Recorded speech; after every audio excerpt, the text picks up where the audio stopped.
सुप्रभात। अध्ययन अध्यापन प्रक्रिया में आप सभी छात्र छात्राओं का स्वागत। तो आज हम रिवीजन में उड़ान ये जो कविता है इस कविता का स्वाध्याय देखते हैं। तो स्वाध्याय में पहला प्रश्न है, सूचना के अनुसार कृति पूर्ण कीजिए। तो उसमें पहला है, सही विकल्प चुनकर वाक्य पूर्ण कीजिए। क, परों में शक्ति हो तो आगे की पंक्ति आपको पूरी करनी है। तो इसके लिए आपको 3 पर्याय दिए हुए हैं। 1, उपलब्ध नब को नापना है। 2, उपलब्ध जल को नापना है। और 3, भू को नापना है। तो इसका सही उत्तर है,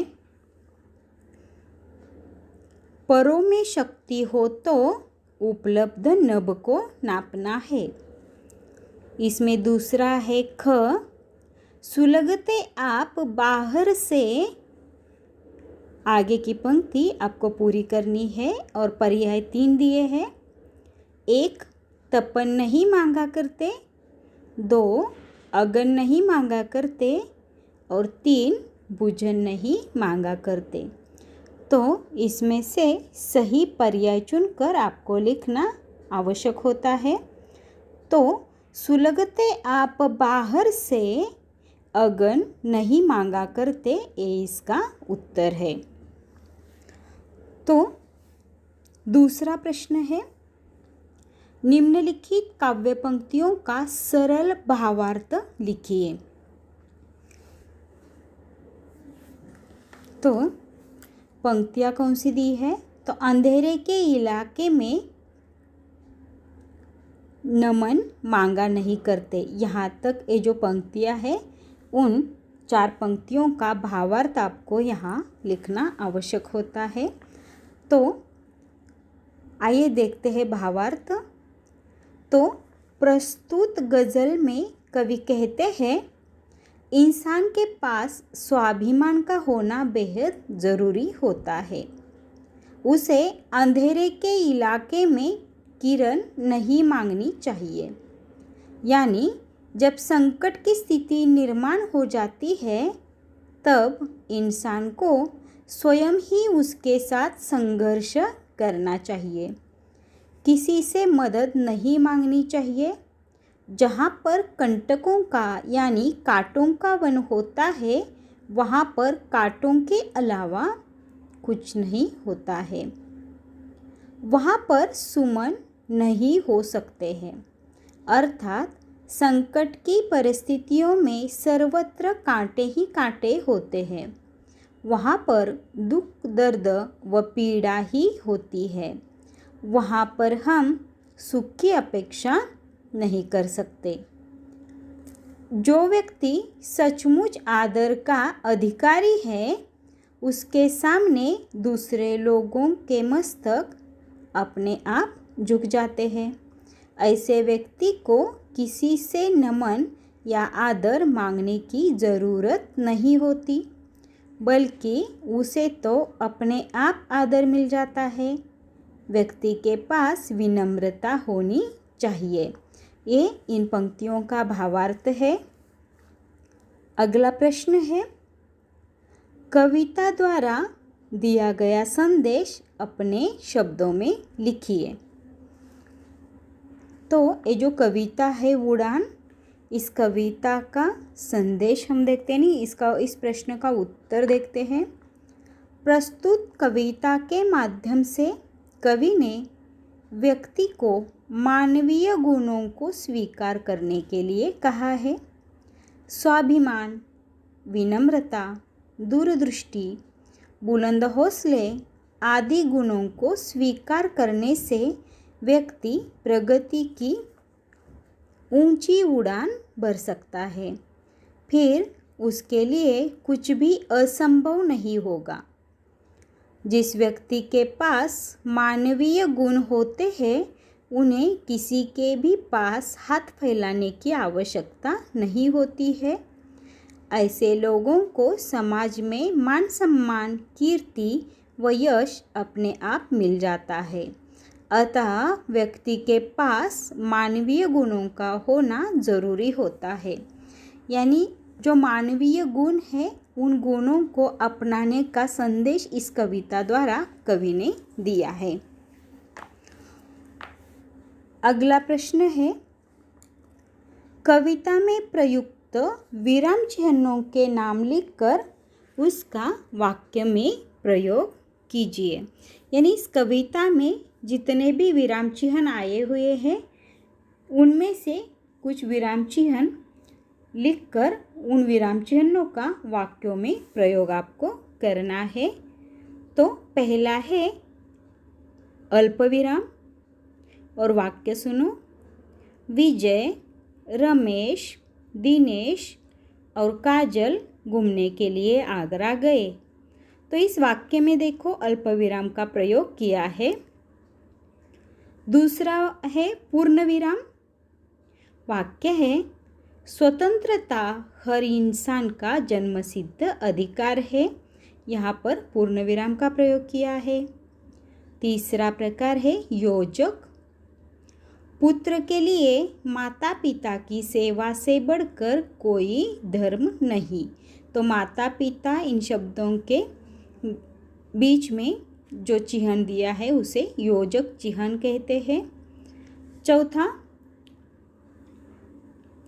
समाप्ति सूचक।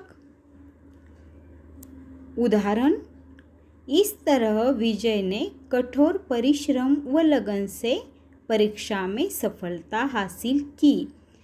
यानी अगर आप किताब को ध्यान से देखते हैं तो जहाँ पर कविता खत्म होती है वहाँ पर ए समाप्ति सूचक चिन्ह जो है वह दिया हुआ होता है, या जहाँ पर पाठ समाप्त होता है वहाँ पर ए चिन्ह दिया हुआ होता है।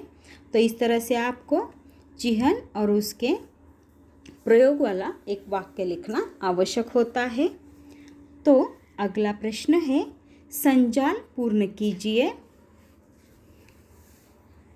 प्रश्न दिया है, कवि ने इन मानवीय गुणों की ओर संकेत किया है। यानी इस कविता में कवि ने किन मानवीय गुणों का होना आवश्यक बताया है, उन गुणों को आपको यहाँ पर लिखना आवश्यक होता है। तो उत्तर है स्वाभिमान, विनम्रता, दूरदृष्टि, बुलंद हौसले। तो ए इस संजाल का उत्तर है। तो अगला प्रश्न है रचना बोध। यानी इस रचना से क्या बोध होता है या इसमें कौन सी महत्वपूर्ण बात कही है, ये आपको यहाँ पर लिखनी आवश्यक होती है। तो इस रचना में चंद्रसेन विराट जी ने स्वाभिमान, विनम्रता, हौसला, बुलंदी, दूरदृष्टि जैसे अनेक मानवीय गुणों को महत्वपूर्ण स्थान दिया है। तो अगला प्रश्न है कल्पना पल्लवन। यहाँ पर आपको प्रश्न में दिया है, मैं चिड़िया बोल रही हूँ, इस विषय पर स्वयं प्रेरणा से लेखन कीजिए। तो देखो जैसे आपको निबंध लेखन में इस तरह के विषय दिए जाते हैं, जैसे यहाँ पर दिया है मैं चिड़िया बोल रही हूँ, तो आपको किस तरह से लिखना आवश्यक होता है। तो आप खुद स्वयं एक चिड़िया हो ये समझकर आपको ये लिखना होता है। तो यहाँ पर आइए देखते हैं इस प्रश्न का उत्तर किस तरह से लिखते हैं। तो सदा फुदकती कभी न थकती, गाती मीठी मीठी बानी, ताज़ा दाना निर्मल पानी, शुद्ध हवा और धूप सुहानी। आप लोगों ने मेरे बारे में यह सब सुन ही रखा होगा। क्या आपने पहचाना मुझे? मैं वही हूँ सुंदर पंखों वाली आपकी प्यारी चिड़िया रानी। जब जन्म हुआ तब अपने आप को प्रकृति की गोद में पाया। तो देखो यहाँ पर शुरुआत किस तरह से की है, काव्य पंक्तियों से की है और खुद चिड़िया बात कर रही है ऐसा पढ़कर लगता है। तो इस तरह से आपको लिखना आवश्यक होता है। तो आगे देखो, हमारा घोंसला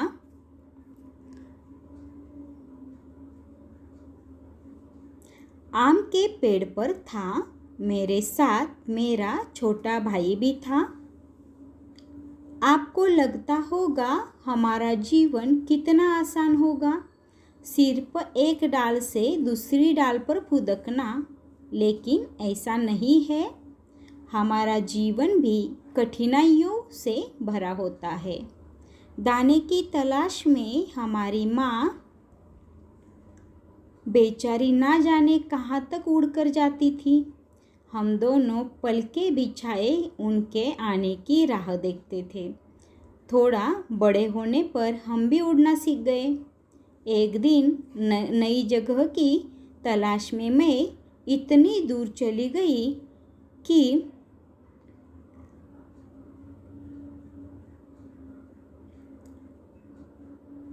देखो, मैं अपनों से बिछड़ गई। तो चिड़िया यहाँ पर खुद की कहानी बता रही है और वह कहती है, एक दिन मैं नई जगह की तलाश में इतनी दूर चली गई कि अपनों से बिछड़ गई। अब मेरे सामने एक नई दुनिया थी जहाँ हमने हिस्से का संघर्ष मुझे ही करना था, यानी जहाँ पर अपने हिस्से का संघर्ष हमें ही करना था या मुझे ही करना था, ऐसे चिड़िया बता रही है। एक दिन धरती पर पड़े दानों के लालच में आकर मैं बहेलिये के जाल में फंस गई। उस बहेलिये ने मुझे एक धनी सेठ को बेच दिया। उस धनी सेठ के घर में मुझे बड़ा प्यार मिला। आज मेरे पास पिंजरा ही सही पर एक छत तो है। मेरे अपने न सही पर अपनों जैसा ख्याल रखने वाले लोग तो है। पर जब किसी पक्षी को मुक्त गगन में उड़ान भरते देखती हूँ तो मन में एक टीस सी उठती है। टीस यानी दर्द। जाने क्यों मनुष्य दूसरों को कैद करने में अपना सुख ढूंढता है।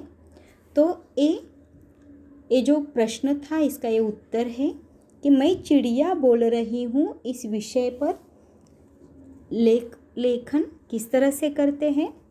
तो अगला प्रश्न है, अंतर्जाल की सहायता लेकर कोई कविता पढ़िए और निम्न मुद्दों के आधार पर आशय स्पष्ट कीजिए। तो देखो, अंतर्जाल जैसे आप इंटरनेट कहते हैं, तो वहाँ पर ढूंढ के आप कोई कविता पढ़कर उस कविता के बारे में आपको 4 बिंदु यहाँ पर दिए हैं, तो उनको आपको पूरा करना होता है। तो देखो क्या पूछते हैं ऐसे प्रश्न में, कवि का नाम, कविता का विषय, केंद्रीय भाव और कविता का संदेश आपको पूछा जाता है। तो देखो, आपको कोई भी एक कविता पढ़नी है, उस कविता के कवि का नाम यहाँ पर लिखना आवश्यक होता है। कविता किस विषय पर लिखी गई है ये यहाँ पर लिखना होता है। उसके बाद कविता का केंद्रीय भाव आपको लिखना आवश्यक होता है। तो सबसे पहले हम जानते हैं कि केंद्रीय भाव जो है वह किसे कहते हैं। तो केंद्रीय भाव यानी उसमें किसी रचना के सार में उसके उद्देश्य आदि की व्याख्या नहीं की जाती, बल्कि उस रचना की प्रथम पंक्ति से लेकर आखिरी पंक्ति तक पूरी रचना को कम शब्दों में समेट लिया जाता है, जो कि पूरी रचना का लगभग 1/3 होता है। जिस तरह से आप सारांश लेखन करते हैं ना, बिल्कुल उसी तरह आपको कविता का सार लिखना पड़ता है, जिसे केंद्रीय भाव कहते हैं। तो उदाहरण के लिए मैं यहाँ पर आपको एक कविता के बारे में बताती हूँ। तो कविता का नाम है मातृवंदना। अब देखो, कवि का नाम आपको यहाँ पर लिखना है। तो कवि का नाम सूर्यकांत त्रिपाठी निराला। तो कविता का विषय है राष्ट्र प्रेम, यानी राष्ट्र प्रेम इस विषय पर यह कविता लिखी गई है। तो मातृवंदना इस कविता का केंद्रीय भाव हम देखते हैं कि किस तरह से लिखते हैं। तो मातृवंदना कविता हिंदी के महान कवि सूर्यकांत त्रिपाठी निराला जी द्वारा रचित कि एक देशभक्ति की भावना से ओतप्रोत कविता है।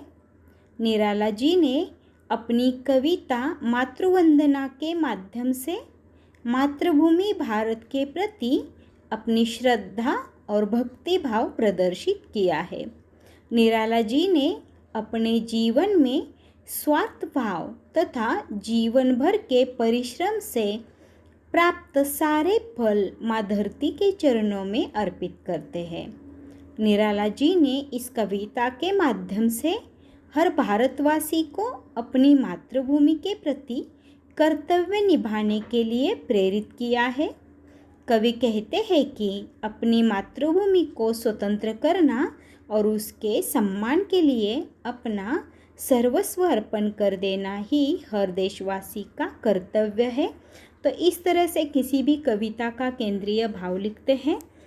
आगे पूछा है कि कविता का संदेश, तो आपको यहाँ पर कविता से क्या संदेश मिलता है ये यहाँ पर लिखना आवश्यक होता है। तो मातृवंदना इस कविता से एकता, आनंद और अपनत्व का संदेश दिया है। तो इस प्रकार के प्रश्न आपको इस तरह से लिखने आवश्यक होते हैं। तो उदाहरण के लिए मैंने मातृवंदना एक कविता और उसके बारे में आपको बताया। तो यहाँ पर आप कोई भी कविता जो भी आपको अच्छी लगे उस कविता को लेकर उसके बारे में आप यहाँ पर लिख सकते हैं। ठीक है, तो यहाँ पर हमारा जो स्वाध्याय है वह पूरा होता है। तो फिर मिलते हैं, तब तक के लिए धन्यवाद।